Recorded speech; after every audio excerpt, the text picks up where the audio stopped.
कुंदर की उपचुनाव में बीजेपी ने जीत दर्ज कर ली है। ये जीत कुछ मायनों में खास इसलिए बोली जा रही है क्योंकि कुंदरकी की जो सीट है वो मुस्लिम बाहुल्य सीट है। यहाँ पर 65% मुस्लिम और 35% हिंदू है। बावजूद इसके बीजेपी प्रत्याशी ने 1,45,000 से ज्यादा वोटों से प्रचंड जीत दर्ज करी है। ऐसे में सबसे बड़ा सवाल ये हो रहा कि क्या मुसलमानों का मोह समाजवादी पार्टी से भंग हो रहा, क्या मुसलमान बीजेपी की तरफ को डाइवर्ट हो रहा। ये बताने के लिए मेरे साथ यहाँ पर कुछ लोग मौजूद हैं, उनसे बात करूंगा कि मुस्लिम बाहुल्य सीट में आखिरकार समाजवादी पार्टी को हार का मुंह क्यों देखना पड़ा। सुधीर जी, सबसे पहले आपसे स्टार्ट करेंगे। कुंदरकी की जो सीट है वो मुस्लिम बाहुल्य कही जाती है और पिछले कई दशकों का इतिहास देखा जाए तो समाजवादी पार्टी का एक गढ़ कहा गया। समाजवादी पार्टी लगातार यहाँ से जीतती आई है। ऐसे में इस बार इतना बड़ा चमत्कार कैसे हो गया?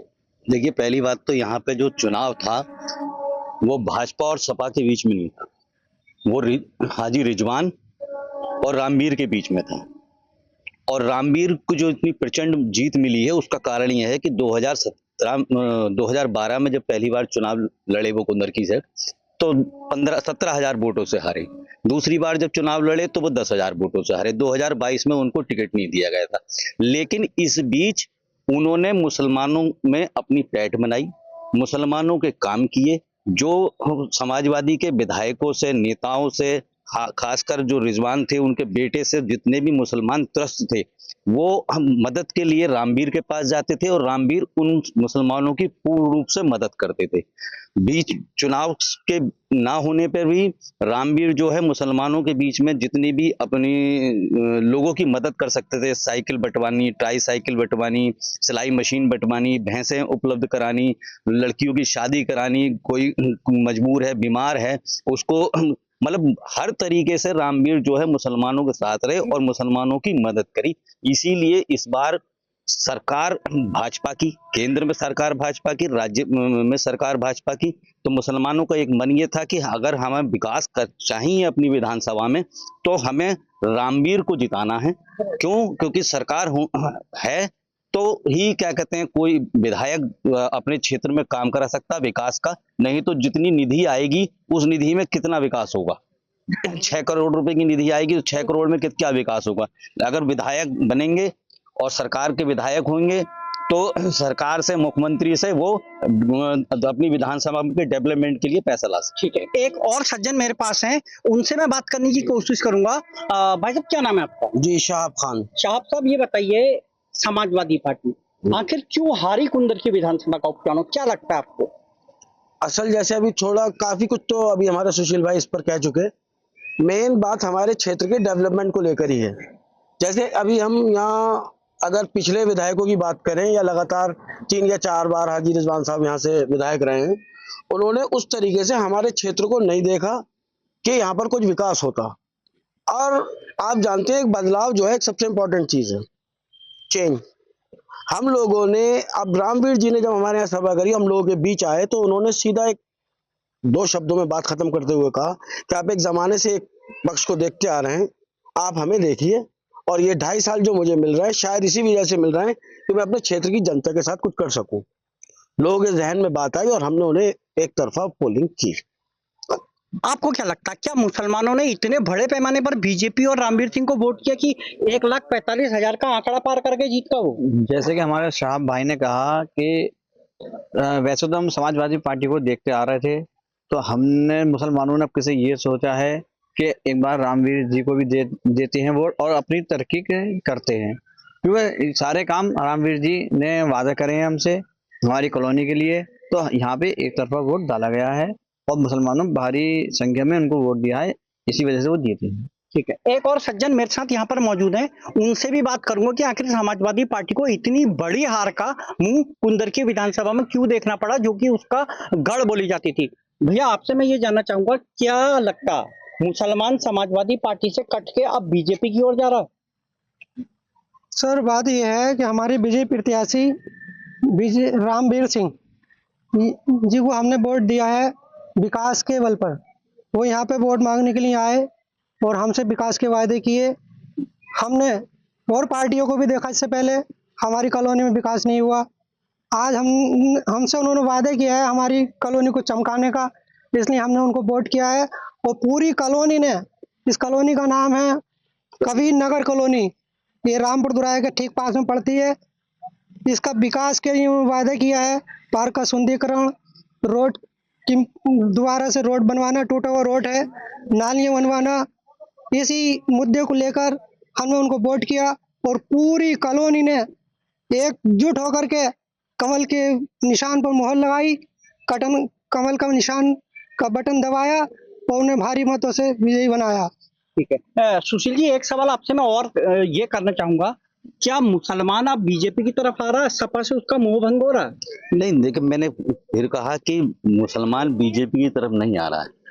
यहाँ पे चुनाव जो था वो रामवीर वर्सेस रिजवान का चुनाव था। रिजवान से मुसलमान यहाँ त्रस्त था, उनके बेटे से त्रस्त था, और क्षेत्रों में कोई डेवलपमेंट नहीं कराया उन्होंने। और रामवीर बिना विधायक रहते हुए भी मुसलमानों के काम आते रहे और मुसलमानों से उनकी बहुत नजदीक रही। पिछली बार जब 2017 में भी वो हारे थे और मात्र 10,000 वोटों से हारे थे, तब भी 36,000 मुस्लिम वोट जो है उनको मिला था। तो इसलिए जो है मुसलमानों ने केवल विकास के मुद्दे को देखते हुए इस बार रामवीर सिंह को चुना है। सुशील जी ये कह रहे हैं कि जो वोटर था वो सपा के हाजी रिजवान और उनके बेटे की गुंडई से त्रस्त था, तो फिर आपने 2 बार उन्हें विधायक क्यों बनवाया? लेकिन सुशील जी के मैं इससे सहमत नहीं हूँ। हम लोग एक्चुअल में, हमारे साथ परेशानी सबसे बड़ी ये रही कि हमारे एरिया में जो भी क्षेत्रीय विधायक है, जो भी हमारा सरपरस्त है, हमारे रहबरी कर रहा है, वो हमारे एरिया में आके हमारे लोगों से नहीं मिल पा रहा। हमारी कोई परेशानी नहीं सुनना, हम वहाँ पहुंच रहे हैं तो हमारी कोई सुनवाई नहीं है। पता चला लखनऊ गए हुए हैं। सरकार के समय में भी समाजवादी के हमारा जो पूरा ये क्षेत्र है, जो रामपुर दुराया गोट और जिन क्षेत्रों ने वोट किया है, इन लोगों को, हम लोगों को कोई विकास नाम की चीज देखने नहीं मिली। आप यहीं अगर कैमरा घुमा के देखेंगे दाएं बाएं, तो आप सोचिए पिछले 10-15 साल में यहाँ क्या डेवलपमेंट हुआ है, सिवाय चीजें खराब होने के। बस ओवरऑल मैं ये कहना चाहूंगा कि रामवीर जी के विकास वाले मुद्दे को मुसलमान ने एक तरफा वोट दिया। आप बताइए भैया, भाई साहब ये कह रहे हैं कि जो समाजवादी पार्टी के सरकार में सपा प्रत्याशी थे, उन्होंने यहाँ पे कोई विकास नहीं करा, 10 साल लगातार वो यहाँ पे विधायक रहे। क्या लगता है, क्या वाकई विकास नहीं हुआ आपके क्षेत्र का? जी भाई, यहाँ पर कोई विकास नहीं हुआ है। रामवीर सिंह को हमारा यही था कि वो हमने उन्हें वोट किया कि वो हमारे यहाँ पर विकास कर सके। समाजवादी के किसी कैंडिडेट ने हमारे यहाँ पर विकास नहीं किया, वो आकर देखते भी नहीं थे यहाँ पर। आप चाहें तो कैमरा घुमा के देख सकते हैं यहाँ के हालात। ये हमारा पार्क है, यहाँ देख सकते हैं, यहाँ सफाई नहीं होती, कोई नहीं आता यहाँ पर। वोट के समय ही सब आते हैं। रामवीर सिंह यहाँ पर पहले भी आए हैं और वादा करके गए हैं वो विकास का, और वो विकास करेंगे। ठीक है भैया, आपसे मैं ये जानना चाहूंगा, क्या अब आपको क्या लगता है, 2.5 साल के विधायक है रामवीर सिंह, क्या इस क्षेत्र का विकास वो करेंगे जो विकास हाजी रिजवान नहीं कर पाए? कि रामवीर सिंह वादे करके गए हैं कि यहाँ का जो डेवलपमेंट है, पार्क वगैरह है, जो पिछली सरकार ने नहीं किया नेताओं ने, वो यहाँ पर वादा करके गए हैं। कुछ लोगों का राशन कार्ड नहीं है, उस पर उन्होंने कहा, या जो बोर्ड लेने यहाँ पर आते हैं वो कहते हैं कि एमडी की कॉलोनी है, एमडी कुछ नहीं कर पाता। तो उसमें थोड़ा जो सहयोग होता है वो उन लोगों का ही होता है, इसलिए रामवीर सिंह यहाँ पर वादे कर गए हैं। अच्छा, कुछ लोग ये आरोप लगा रहे हैं कि समाजवादी पार्टी के जो विधायक थे हाजी रिजवान 10 साल विधायक रहे लगातार, लेकिन क्षेत्र में नहीं आए। उनके पास लोग जाते थे तो उनको जवाब दिया जाता था कि वो यहाँ है नहीं, या बहाने बनाते थे। क्या ये बात सच है? हाँ, ये बात सच है। कभी वो क्षेत्र में अपनी जनता के बीच नहीं आए, उन्हें क्षेत्र में ये नहीं देखा क्या समस्याएं चल रही हैं, और उनके हारने का खास कारण ये भी रहा है। और मैं ये कहना चाहता हूँ लास्ट में कि हमारा जो ये क्षेत्र है, कॉलोनी है रामपुर दुराया गोट, ये एकता विहार, यहाँ पे विकास की बहुत ज़रूरत है। और खास करके हमारी कॉलोनी कबीर नगर में, ये शहर से जुड़ा हुआ क्षेत्र है, ये कॉलोनी शहर से जुड़ी हुई है। और हमारे पड़ोस में एकता विहार में शहर की लाइट है, लेकिन हमारी कॉलोनी में एक कबीर नगर में शहर की लाइट नहीं है, देहात की लाइट है, जिसकी वजह से यहाँ बहुत बड़ी परेशानी है। लाइट आए दिन खराब होती रहती है और बहुत ज़्यादा उसमें फॉल्ट होते रहते हैं। लाइट की बहुत बड़ी समस्या है। उन्होंने वादा किया हमसे, रामवीर जी ने, कि हम शहर से लाइट आपकी जुड़वाएंगे। ठीक ठीक ठीक। भैया, आपका क्या नाम है? उरूज आजमी है? उरूज आजमी। भाई, आपसे ये जानना चाहेंगे, समाजवादी पार्टी का गढ़ कहा जाता है कुंदरकी को, लेकिन इस बार 1,45,000 से वो अपनी गढ़ में हार गई। ऐसा क्यों हुआ, क्यों हारी सपा? सपा जो है इस टाइम कैंडिडेट को वोट दिया, रामवीर जी को अच्छी मतदाताओं ने वोट दिया और उनको जिताया है। उनको मुस्लिम पूरा सहयोग मिला है। मुस्लिम मतदाताओं ने अपना वोटर का अधिकार करा है और वोट लोकतंत्र में रह रहे हैं, वोट देने का अधिकार पब्लिक को ही है। तो मुस्लिम प्रत्याशी को आपने वोट क्यों नहीं दिया, जिसको अभी तक आप जिताते आ अब रहे कुछ थे? तो वजह रही होगी जो मुस्लिम प्रत्याशी को पब्लिक ने नहीं चुना। वही मैं पूछ रहा हूँ, क्या वजह रही? कुछ खामियों की वजह से नहीं चुन पाया होगा कोई। बाकी जो है रामवीर जी 3 बार हारे हैं, चौथी बार आपके से विधायक बने, 2.5 साल पे पब्लिक ने भरोसा जताया है। अगर रामवीर जी ने जो वादा आप लोगों से किया वो पूरा नहीं करते हैं तो क्या करेंगे आप 2027 में? 2027 में देखी जाएगी, मगर 2.5 साल तक जो उन्होंने वादा किया है, विक्की भाई यहाँ आए थे तो वो वादे पे खरे उतरेंगे तो पब्लिक भी उनके साथ खरी उतरेगी। ठीक है। ये थी कुंदरकी विधानसभा की जनता, जिनका कहना है कि जो समाजवादी पार्टी के लगातार विधायक रहे पिछले लगातार 3 बार से, उनके द्वारा क्षेत्र में कोई विकास नहीं किया गया और उनकी सुनवाई नहीं की गई। अब जो 2.5 साल का वक्त बचा है विधानसभा का, तो उसमें रामवीर सिंह ने इन लोगों से ये वादा किया है कि वो इनकी हर जो सुविधा है उसको पूरा करेंगे और जो कमियां रह गई हैं उसको पूरा करेंगे, क्षेत्र का विकास होगा।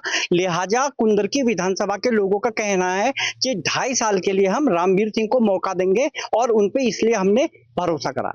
दीपचंद जोशी, भारत समाचार, मुरादाबाद।